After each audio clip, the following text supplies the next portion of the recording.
about the Paris Climate Agreement. Is it too demanding on New Zealand's industries? Is it subduing our economic growth, or does our commitment to it help give Kiwi products a higher price on the world's shops shelves? Try and say that quickly at 7 o'clock in the morning. ACT wants us to reconsider our pact, and David Seymour joins me here on the couch along with Chlöe Swarbrick, who's joining us from down the line. Good morning to you both. Good morning, Chlöe from Hamilton. Morena. And good morning, David Seymour here on set. Hey, good morning both. Right, let's start with you, David, because you're the ones that have run out with this. Are you just trying to grab some of the vote off NZ First who've already said that they would do this? Well, I don't want to get into an argument, but actually, you know, ACT has been saying this all year. I think what's important... You were saying it at field days, were you? Actually in February, well before field days. But I don't want to get into that argument. I just make the point to you that voters don't belong to any party. Voters have a choice. What I'm trying to put in front of people is the simple idea that our country feeds about 40 million people. That's how much food that we produce. And yet the Paris Agreement is far too tough on agricultural emissions. The effect of that on New Zealand is that we risk, number one, being poorer, because right now it's New Zealand farmers that are paying the bills and keeping the place going, especially in the current economic downturn. But number two, those 40 million people have other options, and if we make it harder to farm in New Zealand, they get their food from other places where they're actually emitting more into the atmosphere, then we could make the climate worse too. So I think it's about time New Zealand stood up for itself and started asking, where are our friends around the world who also have very methane-heavy emissions profiles, and can we be getting a better deal that reflects the fact that methane actually has quite a different effect on climate because of the way that it degenerates. It's time that we start having that discussion, not being afraid, not saying it's terrible.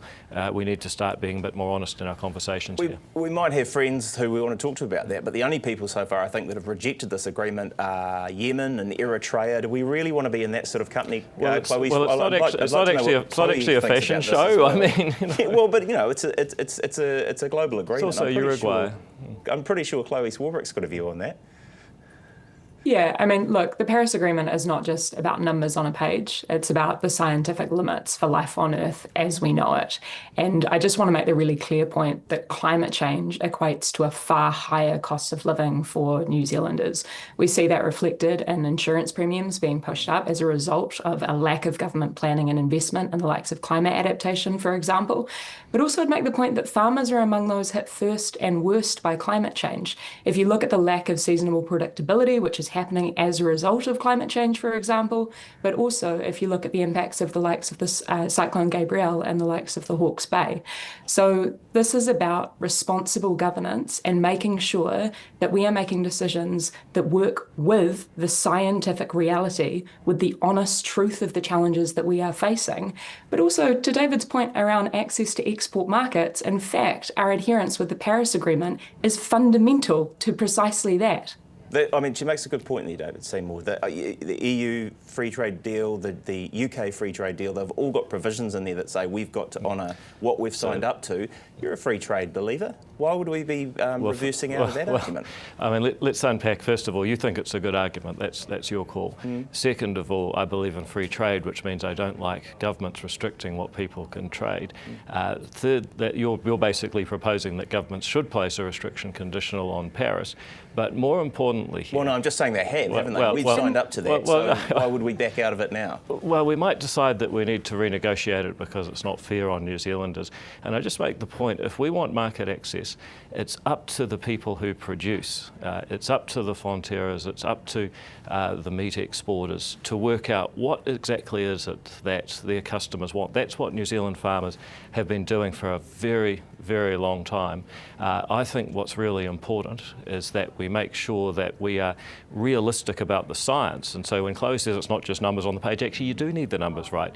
And we have a real risk that we can drive New Zealand farmers out of business, we can cover New Zealand farms and trees, we can end up with our customers getting their food from places that actually emit more, and everybody ends up worse off. So to the extent that you're worried about the things that Chlöe raises, for example, to the extent you're worried about weather events making insurance more expensive, well, that's why it matters that New Zealand gets it right. right and we get a fair deal that reflects the proper science on methane. Well, you're going to be getting a good run because I think we might have just lost Chlöe Swarbrick off the line for a second.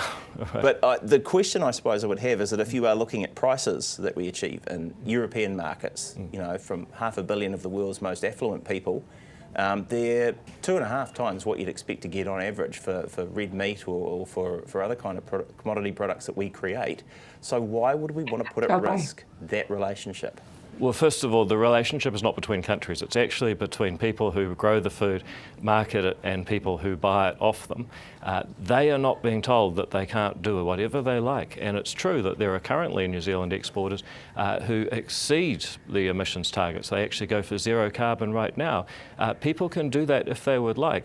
But I just put it to you this way. If you think about a big company, one of the biggest companies in the world out of the US, they don't say, oh, we couldn't possibly sell our product if the whole of America doesn't brand itself with our product. I find something a little bit childish in this argument that if all of New Zealand doesn't brand itself a certain way, then New Zealand businesses, New Zealand farmers won't be able to market their products. All right, well, we'll leave that there. Chlöe Swarbrick, we're back with us now. Thank you. Look, I just wondered if we can ask you about the Active Investment Plus visa program and this wonderful opportunity we have to welcome people with possibly progressive ideals down under here to buy expensive homes. You'd be a big fan of that, wouldn't you?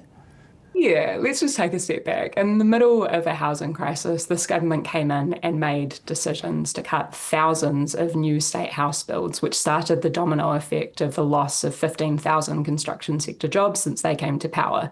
They then handed out $3 billion to landlords and made changes to emergency housing, which has seen the rough sleeping population double in Tamaki Makaurau, Auckland, and around the rest of the country. These are choices. Different political choices can be made, and the Greens believe that responsible government choices would look like meaningful investment in building, for example, 35,000 new public homes, which would clear our state housing waitlist, making sensible changes for a rental warrant of fitness, for rent controls, and for a landlord register, which would improve the lives of the 1.5 million New Zealanders who rent.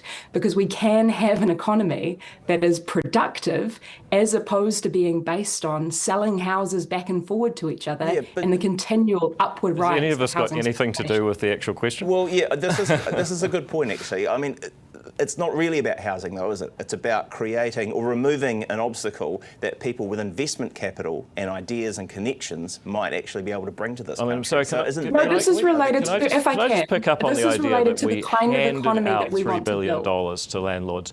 I'm sorry, Chloe, the money belongs to the people until they pay it in tax. We have made interest deductibility on mortgage interest for people who rent out houses the same as it is for any other business, and the biggest beneficiaries of that have been tenants who pay less rent, because actually landlords and tenants both have the same problem, that the previous government put more tax on rental housing. I guess we have seen rents come down, but let's go back, Chloe, what were you saying? It's because 191 people are currently leaving the country every single day, 3/4 of them of working age, as a result of the government's decision to retract government investment in the things that are necessary to make life worth living in this country.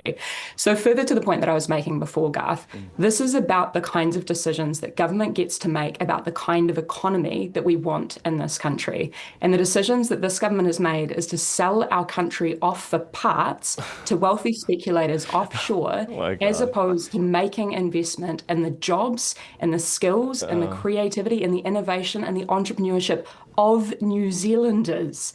So that's the point that I'm making here, is that we can have an economy that is instead productive. Yeah. You don't seem convinced. I mean, obviously it's your bill, so you're right across it. Well, it's very straightforward. 2 days ago, I was down just here in the Auckland CBD. I was with a couple of businesses that have had. You see the number of homelessness, the amount of homelessness that you've made worse? This is the investment that we're talking about, right? Is people getting money and ideas from overseas investors so they can create new products and new jobs. Now, the proposition is some of these people, they say, look, actually, I want to come to New Zealand a bit more long term. I think I might invest in a few more businesses. I might do some philanthropy and conservation. All of these things are real and really good for New Zealand. They might look at our homelessness problem and think it's time to fix that. Well, they might well do that. And then you say, okay, well, maybe you'd like to buy a home. Now, I think if it's $5 million, sadly for first home buyers, those of us that are first home buyers aren't actually looking for a $5 million house at this point. It doesn't affect the rest of the market for 99% of people, but it does actually build connections with our friends around the world who want to bring money and know-how and make New Zealand a better place. And if I was in the opposition right now, this is one where I'd actually say, no, that one's good. I'm going to welcome that. But as we've just heard, we've just got this reflexive soundbite politics that ain't taking anyone anywhere. Well, it might help if you actually let the public have a say. This is about the kind of economy that New Zealanders deserve, if we can just be blunt about it. This is about the kind of economy that we get to choose to create the conditions of as politicians. And as I alluded to in my remarks earlier, the decisions that this government is making is to effectively create trickle-down economics, which is making life harder for regular people who cannot afford to get by right now, which is why they are currently leaving in droves. That is not sustainable, it is not fair, and it is not the Aotearoa New Zealand that I believe most New Zealanders believe in. I think we've lost peak score from David Seymour here, so we need to leave it here, ladies and gentlemen. David